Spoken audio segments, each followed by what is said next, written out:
Howdy folks, Jon Colwell here. Now before I get into today's wrestling news, I just want to take a moment to do a public service announcement, and I apologize in advance if this is a lengthy PSA. I don't mean for it to be, but I have to clear the air about a certain situation involving me.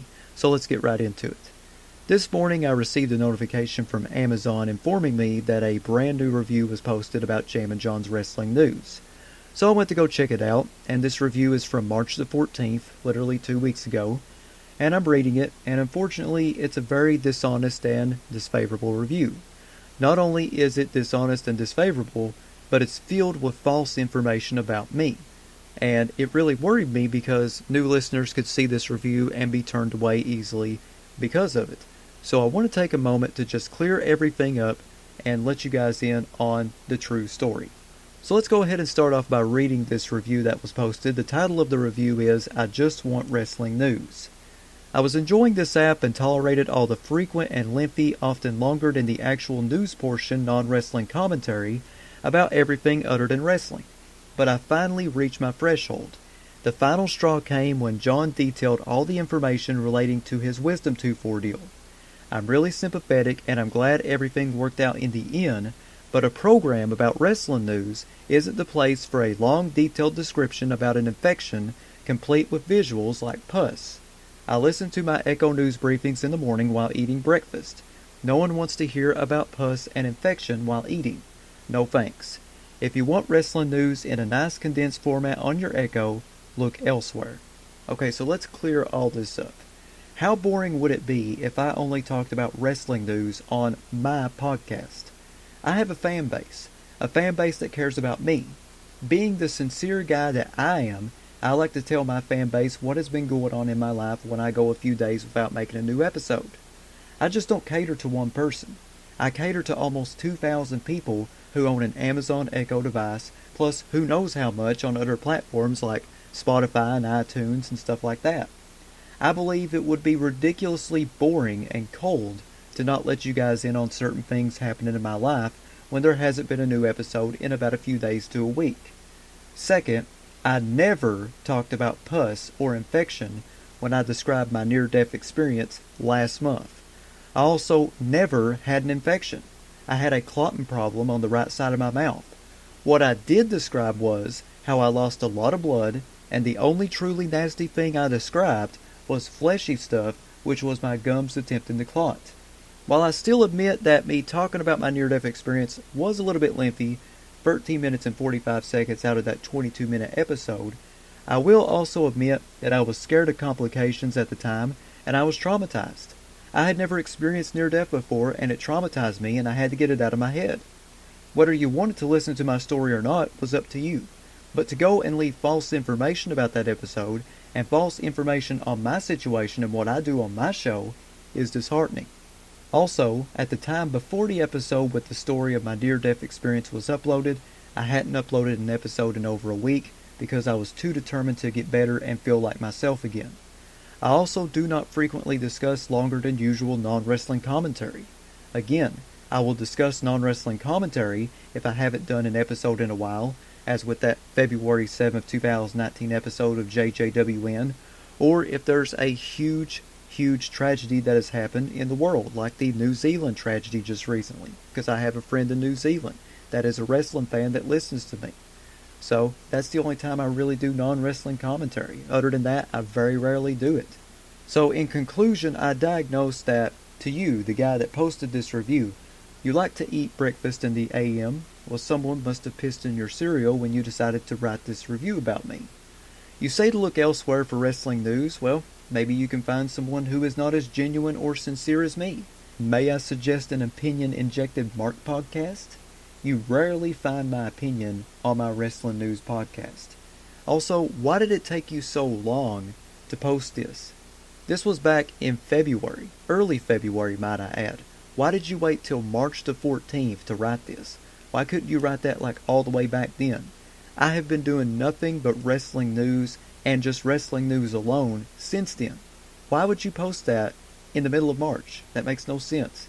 So, guys, I hope I diffused this situation and cleared up all the confusion. Peace and love, everybody. Let's get into the wrestling news.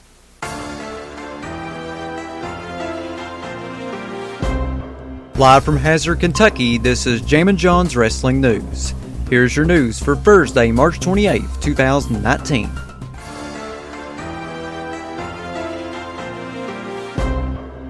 Vince McMahon sold 3,204,427 shares of WWE's Class A common stock Wednesday.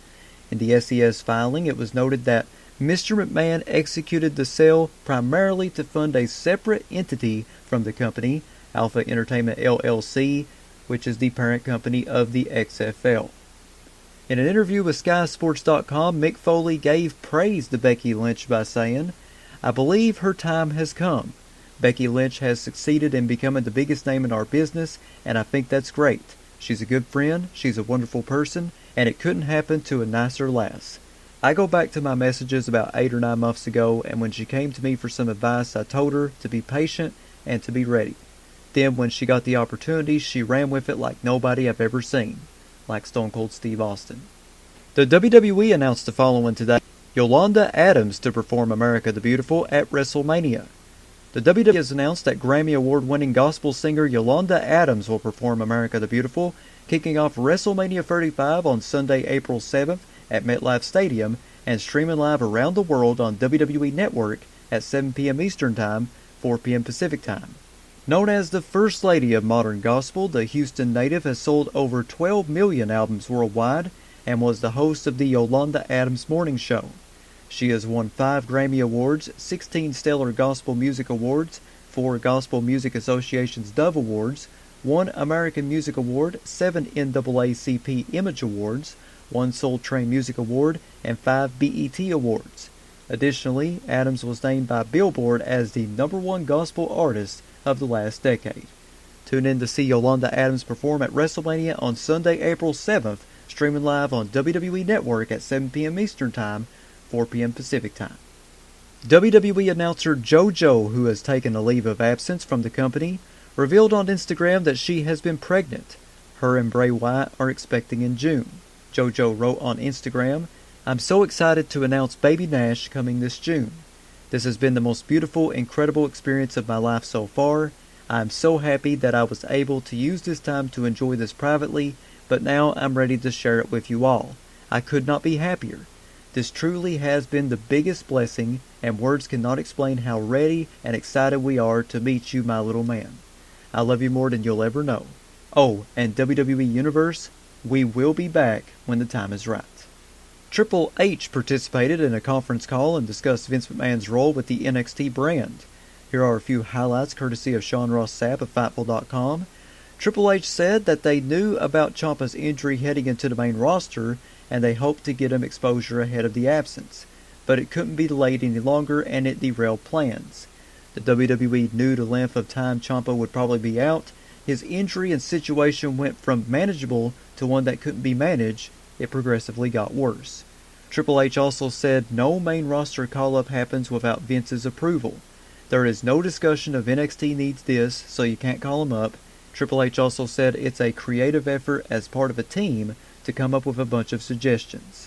Triple H also called his match with Batista a chance for closure for Dave Batista. It's something he's wanted to do for a few years. Triple H also said never say never on NXT women's tag titles, but doesn't see the need right now with floating women's tag titles as is. Triple H also said NXT is a profitable brand from a live event standpoint. And when asked about Lars Sullivan, he said, wait and see. Dave Meltzer of F4WOnline.com noted the following about Asuka losing the SmackDown Women's title to Charlotte. Meltzer said, "This is not about Asuka, it's about Charlotte.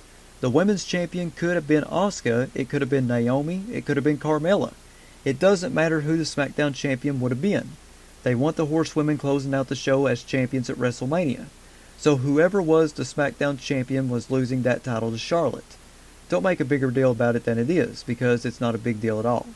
Thanks to RingsideNews.com for the quote.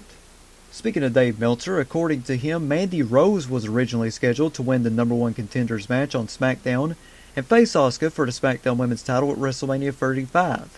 The belief is that Asuka would have retained her title in that scenario. However, the WWE decided to cut back on the WrestleMania card and make the Raw Women's match stronger at the same time.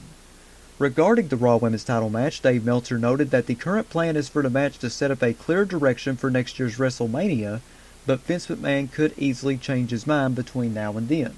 The plan is reportedly to not merge the titles long time, although it's rumored that the match could be a winner-take-all scenario. Regarding a possible title unification, Meltzer said, "We're told that it is very unlikely, as they do not want each brand to have a separate champion." Speaking of SmackDown Women's Champion, Charlotte Flair responded to an ESPN graphic that referred to her merely as the daughter of Ric Flair. With the following tweet on Twitter, Charlotte wrote, "Dear ESPN, 7-time, now 8 WWE Women's Champion could have been fine. If you need a more detailed list of my accolades, feel free to reference last year's Body issue or one of the many articles about me on your website. Sincerely, daughter of WWE Hall of Famer, Ric Flair." During their first podcast, Nikki Bella talked more about her retirement from wrestling by saying, "Something we really couldn't air on Total Bellas is that people didn't realize how hard my comeback was for me to go back to a place that I called home and meet the love of my life. Something else to bring up is when they showed you that I made the decision because I couldn't hang with the girls in the ring anymore, what they also don't air because they never want me to talk about my neck is, well, it's because of my neck. You saw what happened to Paige. Paige and I have the same hardware. So if I was to get kicked in the back of the head, I would be paralyzed too, or even worse. Thanks to ProWrestlingSheet.com for the quotes." In response to a post from Johnny Gargano, NXT star Chucky Taylor revealed that he received a rejection letter from WWE back in 2015. Johnny Gargano tweeted on Twitter, "I still have my rejection email from my WWE tryout back in 2015. I look at it from time to time to remind myself how far I've come and why any of this happened to begin with. I didn't take no for an answer, I fought for a chance.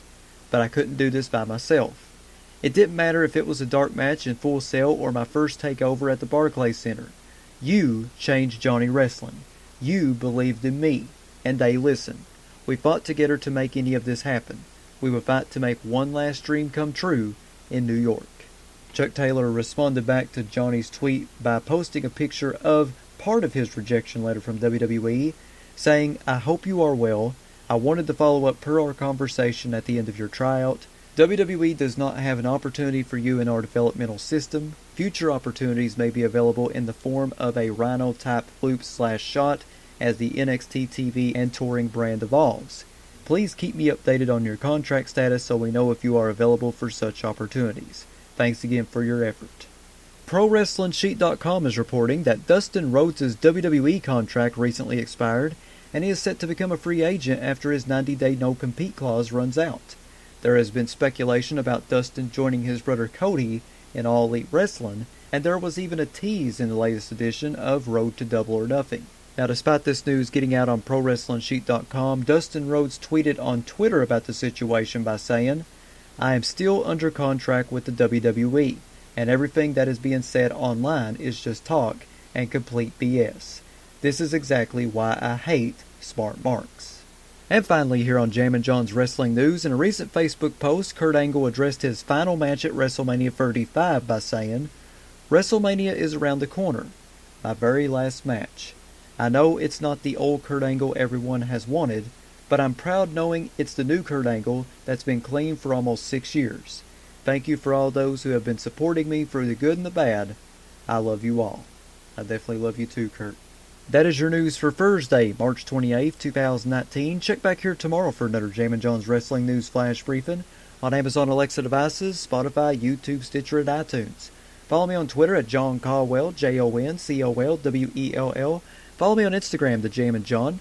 If you'd like to sponsor Jammin' John's Wrestling News or your wrestling promotion, wanting to get your next big event out, you can email me, jzcolwell@gmail.com. That's JZCOLWELL@gmail.com. Big shout out to Ryan Hurdle and Tony Nelson for subscribing to my Patreon. You too can subscribe to me by going to patreon.com/jamminjohn. I have free packages on there ranging from free to $7. Not a whole lot of money. I would really appreciate it if you supported me a little bit financially. Once again, that's patreon.com/jamminjohn. This is Jammin' John saying thanks, goodbye, and I'll see you tomorrow.